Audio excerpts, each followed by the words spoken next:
Picture this. You're 25 years old. You've got a degree, maybe even a job. But every month, you're choosing between paying your student loans or actually having a life. Sound familiar? Here's the thing nobody tells you when you're signing those loan papers at 18. Gen Z isn't just dealing with regular financial struggles. They're facing the perfect storm of debt that's literally rewriting the rules of adulthood. And the numbers? They're absolutely wild. Right now, the average Gen Z borrower carries over $20,000 in debt. But here's where it gets interesting. That's not just student loans. We're talking credit cards, personal loans, buy now, pay later apps that seemed innocent at first. It all adds up. And unlike the generations before them, Gen Z is hitting these numbers earlier and harder than anyone expected. You know what's crazy? Boomers didn't have their first credit card until their mid-20s on average. Gen Z? They're getting approved at 18, sometimes even younger with parental cosigns. The game changed, but nobody updated the rulebook. So why is this happening now? Why is Gen Z specifically drowning in this debt crisis? That's what we're about to break down. And trust me, the reasons are way more complex than just avocado toast jokes. Let's talk about the elephant in the room, student loans. Gen Z was told the same story every generation heard. Go to college, get a degree, secure your future. Sounds reasonable, right? Except the cost of that advice literally doubled in the last 20 years. Here's a number that'll make your jaw drop. The average student loan debt for Gen Z graduates is around $30,000. But that's just the average. Some are walking out with $50,000, $60,000, even $100,000 in loans for a bachelor's degree. Now compare that to wages. A Gen Z grad today earns roughly the same starting salary as a millennial did 15 years ago, but their debt 3 times higher. The math isn't mathing. And here's the kicker.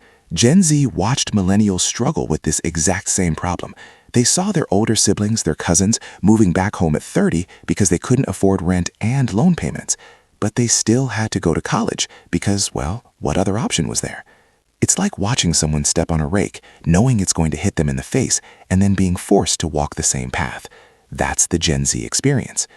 But student loans are just the beginning, because while they're paying those off, something else is happening in the background. Credit cards.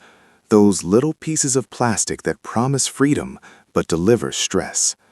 Gen Z has access to credit like no generation before them. You can literally get approved for a credit card on your phone in under 10 minutes now.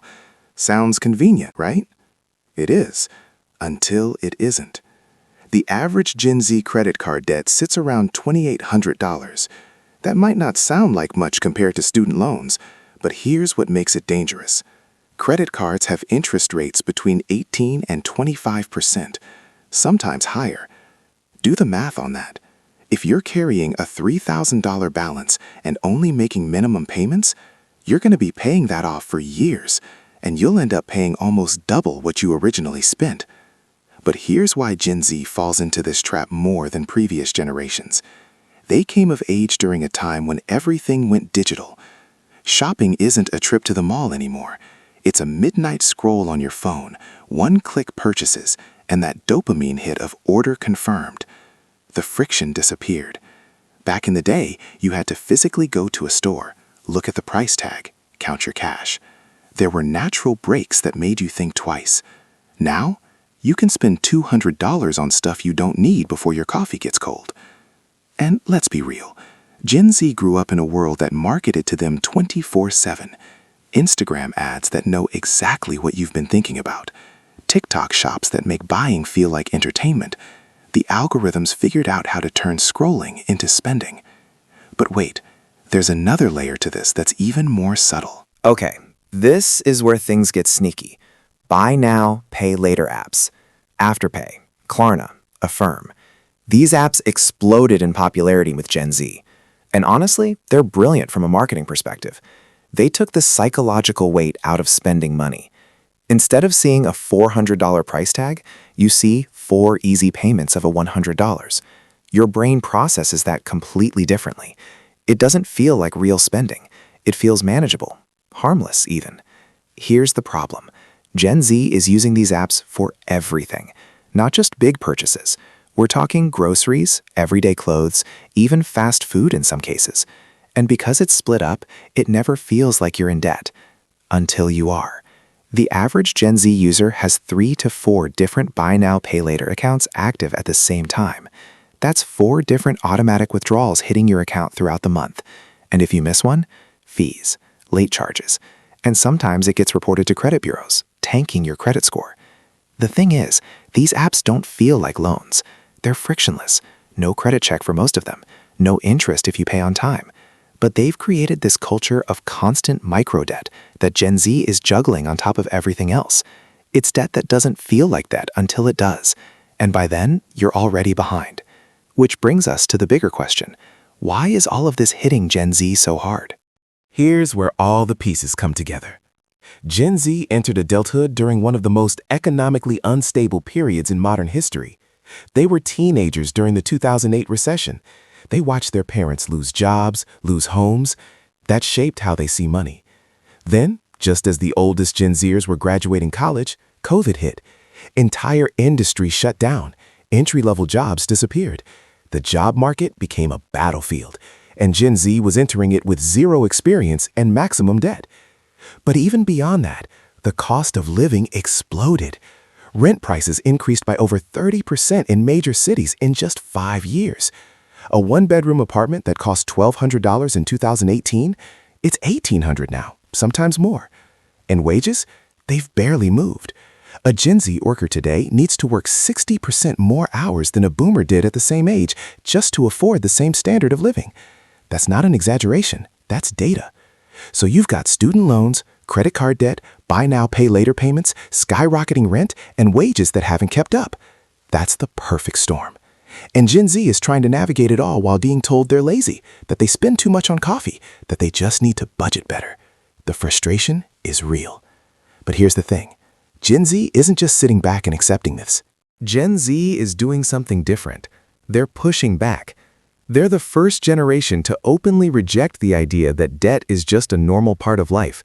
They're talking about it online, they're organizing, they're demanding student loan forgiveness, better wages, regulation on predatory lending. You see it everywhere.